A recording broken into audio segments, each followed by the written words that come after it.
Hello everyone, आप सबका वांगशन bubble में फिर से एक बार बहुत बहुत बहुत स्वागत है। चलिए हमारी कहानी कोरो के पार्ट 3 को शुरू करते हैं। अब तक हमने देखा था फॉक्स वांगजी को बेड पर आने के लिए कहता है। अब देखते हैं आगे। वांगजी अभी भी हिम्मत नहीं जुटा पा रहा था, न ही ये समझ पा रहा था कि उसे ये सब इतना अच्छा क्यों लग रहा है और उसे करना क्यों पड़ रहा है। वो आगे बढ़ने लगा और चुपचाप हॉलीजिन के बगल में जाकर बैठ गया, बिना उसे छुए। अब ऊशिया ने मुंह बनाते हुए कहा, तुम्हारा कुछ नहीं हो सकता, चलो पास आओ। ऊशिया ने वांगजी के गले में हाथ डाले और उसे किस करने के लिए आगे खींच लिया। ऊशियान की पूंछें हवा पर अभी भी लहरा रही थी। वांगजी की आंखें आधी खुली थी, ना तो उसे बंद करते बन रहा था, न ही पलक झपकते। डर के मारे वो अपनी जगह पर ही फ्रीज हो गया था। डर इस बात का नहीं कि हॉलीजिन उससे उसकी ज़िंदगी की कीमत लेने आया है, बल्कि इस बात का, अगर उसने पलक झपकाई तो हॉलीजिन चला जाएगा। अब वांगजी को उस फॉक्स स्पिरिट की बाहों में अच्छा लगने लगा था। ये उसका पहला किस था, इसलिए न सिर्फ वो उसे एंजॉय कर रहा था, बल्कि वो उसमें खोने लगा था। फाइनली उसने भी ऊशियान को अपनी बाहों में ले लिया और अब जाकर उसने अपनी आंखें बंद कर ली, इस बात का भरोसा रखते हुए कि दोबारा उसने आंखें खोली तो ऊशियान गायब नहीं हो जाएगा, तब भी वो वांगजी के सामने ही रहेगा।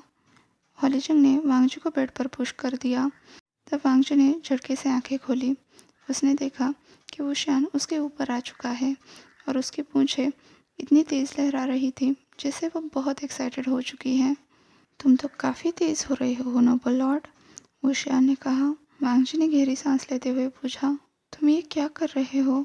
तो ऊशियान ने वांगजी के चेस्ट पर हाथ फिराते हुए कहा, मैं अपनी कीमत ले रहा हूँ। ऊशियान ने दूसरे हाथ से अपने नोब्स की नोट खोल दी। उसने कहा, क्या तुम जानना नहीं चाहते कि दुनिया में सबसे बड़ा प्राइड किसके पास है? वांगजी तो मदहोश होकर सब कुछ बस देखे जा रहा था। ऊशियान ने अपने रोब्स उतारते हुए कहा, मेरे पास। तब वांगजी की नज़र ऊशियान के प्राइड पर पड़ी। वांगजी को अब जाकर ऊशियान की बातें समझ आ रही थी कि ऊशियान अपने प्राइड को लेकर इतना गर्व क्यों करता है, क्योंकि जिस प्राइड पर वांगजी को गर्व हो रहा था, ऊशियान उससे भी दुगना था। वो अपनी पलकें तक झपकाना भूल गया था। ऊशियान ने कहा, इम्प्रेसिव है ना? पर वांगजी की तरफ से कोई जवाब नहीं मिला।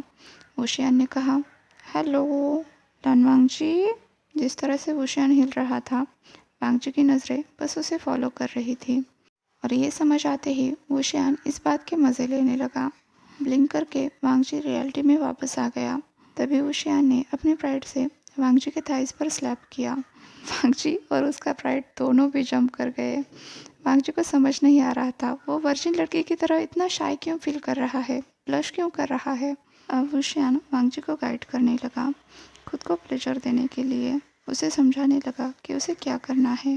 पर वांगजी बिजली का झटका लगने के जैसे चिल्लाया, रुको, तुम ये क्या कर रहे हो? तभी वांगजी को कुछ वियर्ड सा फील होने लगा। ऊशियान ने उसके लोअर बेली पर हाथ रखा था और वहाँ से फिंगर ट्रेस करते हुए वो वांगजी के प्राइड तक ले गया। अचानक से वांगजी को कुछ अजीब लगने लगा। उसने देखा कि उसका प्राइड श्रिंक होता जा रहा है, मतलब छोटा होता जा रहा है। वांगजी चिल्लाया, ये सब क्या हो रहा है? तुम क्या कर रहे हो? ऊशियान ने कहा, मैं अपनी कीमत ले रहा हूँ। तुम्हारा प्राइड। एक तरफ वांगजी का प्राइड श्रिंक होता जा रहा था और दूसरी तरफ ऊशियान का बढ़ता जा रहा था। वांगजी पूरी तरह से कांप रहा था, ना कुछ बोल पा रहा था, ना ही इसका विरोध कर पा रहा था। और इधर ऊशियान वांगजी की तारीफ कर रहा था, तुम तो काफ़ी बड़े हो वांगजी, तुमने मेरा प्राइड कितना बढ़ा दिया। वांगजी ने सुना था कि हॉलीजिन लोगों का प्राइड चुराता है। अब जाकर उसे उन बातों का मतलब समझ आ रहा था। लोग ऐसी बातें खुलेआम नहीं कर सकते, इसलिए उन्होंने उसे शुगर कोटेड कर दिया था। इसका मतलब वो इशारों इशारों में ये बात समझाते थे कि वो शियान लोगों का प्राइड चुराता है। पर सदियों से हॉलीजिन से किसी भी इंसान का सामना नहीं हुआ था, इसलिए वांगजी को लग रहा था ये बस बेतुकी बातें हैं। पर आज जब हॉलीजिन से उसका सामना हो रहा है, वो इतना खौफज़दा हो गया है कि वो कुछ भी नहीं कर पा रहा है। मतलब ये सच था, लोग अपना प्राइड खो देते थे और 3 दिन बाद अपनी जान। अब उसका दिमाग हॉलीजिन की बातें दोहराने लगा था, तुम्हारे पास जीने के लिए बस 3 दिन है वांगची। वांगची बिल्कुल नर्वस हो चुका था, जैसे कि उसने अपनी मौत को महसूस कर लिया है। उसने कहा, तुम इसे ले रहे हो, इसका मतलब मैं 3 दिन बाद सच में मर जाऊंगा। पर तुमने तो कहा था कि तुम मुझे जिंदा रखोगे। वुशियान ने कहा, नोबल लॉर्ड, मैंने अभी तक तुमसे झूठ बोला है। अब तुम मुझ पर शक करके मेरा इंसल्ट कर रहे हो। अब वुशियान के कान नीचे झुक चुके थे, जैसे वो बहुत ज़्यादा प्लेजर में हो, और उसके टेल्स भी। उसने कहा, मैंने तुमसे कहा था कि मैं तुमसे तुम्हारा प्राइड लूँगा, और अब मैं वो ले रहा हूँ। मैंने झूठ कब बोला? इसलिए मैं तुम्हारी जीवनदान की इच्छा भी पूरी करूँगा, पर उसके लिए तुम्हें हमारा सौदा पूरा करना होगा। वुशियान खुद के प्राइड पर हाथ फेरा रहा था, और वो सेंसेशन वांगजी को महसूस हो रहा था। उसके लोअर बेली से निकल रही लस्ट उसके गोल्डन कोर के इर्द गिर्द घूम रही थी, जैसे वो उसे पूरी तरह से काबू कर देना चाहती हो। वांगजी सोच रहा था, क्या ची डिवेशन इसी तरह से होता है? उसकी एनर्जी कम होती मालूम हो रही थी। इसी तरह से लोग 3 दिन में मरते होंगे। वांगची डर से अपने आप को देखने लगा। वो छोटा और भी छोटा होता जा रहा था, और इधर वुशियान अपने नाखूनों को एक दूसरे से सटाकर वांगची के मज़े ले रहा था। उसने बेबी वॉइस में कहा, ओह देखो, ये कितना छोटू सा हो गया है। देखो कितना क्यूट क्यूट लग रहा है। रुक जाओ। वांगजी अब ये सब किसी भी तरह से बंद कर देना चाहता था, पर वुशियान तो अपनी ही मस्ती में मस्त था। वो कह रहा था, वांगजी देखो, तुम्हारी वजह से मैं कितना फ़ायदे में हूँ। जब से मुझे मेरी 9 टेल्स मिली है, मैंने इतना बड़ा प्राइड पहली बार लिया है। वांगजी ने कहा, मुझे कोई परवाह नहीं, मुझे मेरा प्राइड वापस दे दो। वुशियान ने मुंह फुलाकर कहा, रूड। उसने अपने प्राइड से वांगजी के प्राइड पर जोरदार स्लैप मारी और कहा, हमने एक डील की थी ना, क्या तुम्हें याद नहीं? फिर वांगजी के ऊपर झुकता हुआ बोला, तुमने मुझे समन किया, अब मैं तो अपनी कीमत लिए बिना जाऊंगा नहीं, और अगर मैंने ये कीमत लेना बंद कर दिया तो मैं खुद मर जाऊंगा। इसीलिए तो मैं तुम्हारी भी विश पूरी करने जा रहा हूँ। एक तरह से ये मेरा तुम्हें बचाने का तरीका है। उशिया ने फिर से एक बार वांगजी को स्लैप करते हुए कहा, बैड प्राइड। वांगजी चिल्लाया, नहीं। उशिया ने कहा, देखो, ये तो बस एक मटर के फली जितना रह गया है, ऐसी फली जो पूरे वातावरण में बढ़ रही हो। एक तरह से वो वांगजी को चिढ़ा रहा था। वांगजी चिल्लाया, बस करो, बोलना बंद करो। पर वुशियान बड़बड़ाए ही जा रहा था। उसने कहा, तुम इतना छोटा सा प्राइड रखकर क्या करोगे? इससे तो बेहतर है कि तुम ये भी मुझे दे दो। वुशियान अब भी एक हाथ से अपने प्राइड को पकड़े हुए था, और दूसरे हाथ में चुटकी में उसने वांगजी का प्राइड पकड़ा था। उसने कहा, कम से कम कोई इसे मिस तो नहीं करने वाला, क्योंकि तुम अब भी वर्जिन हो। चलो, कम से कम मुझे इसे लेते वक्त इतना बुरा तो नहीं लग रहा, क्योंकि मैं किसी का हक नहीं छीन रहा हूँ। वांगजी सोच रहा था, तुम्हें अपने किए पर कोई पछतावा नहीं है। और वुशियान दूसरी तरफ दांत पीसते हुए कह रहा था, वांगजी, अब ये मुझसे संभला नहीं जा रहा, मेरी मदद करो। वो लगातार वांगजी के बेली पर स्लैप करते हुए उसे कह रहा था, लांझा, मेरी मदद करो, तुम कर सकते हो। अब वांगजी से ये सब सहा नहीं जा रहा था। अब उसने अपने हाथों का आधार खोल दिया। वो बेड पर नीचे गिर गया और एकटक छत की तरफ देखने लगा। उसके लोअर बेली में एक आग सी भड़क गई थी। लगता है इसी से उसकी मौत होने वाली थी। अब बस एक ही सहारा था, होलीजिन का प्रॉमिस कि वो उसे जीने देगा। इस पूरे बवंडर में एक चीज़ अच्छी थी, वांगजी को किसी को ये बताने की ज़रूरत नहीं थी कि उसके साथ हुआ क्या है, क्योंकि वैसे भी इससे किसी को कोई फ़र्क नहीं पड़ने वाला था। अब वांगजी के पैरों के बीच में कुछ नहीं बचा था, बस एक सॉफ्ट स्किन थी। वांगजी अब उस तरफ देखने की हिम्मत भी नहीं जुटा पा रहा था। उसने बस अपने हाथों से आंखें बंद कर ली।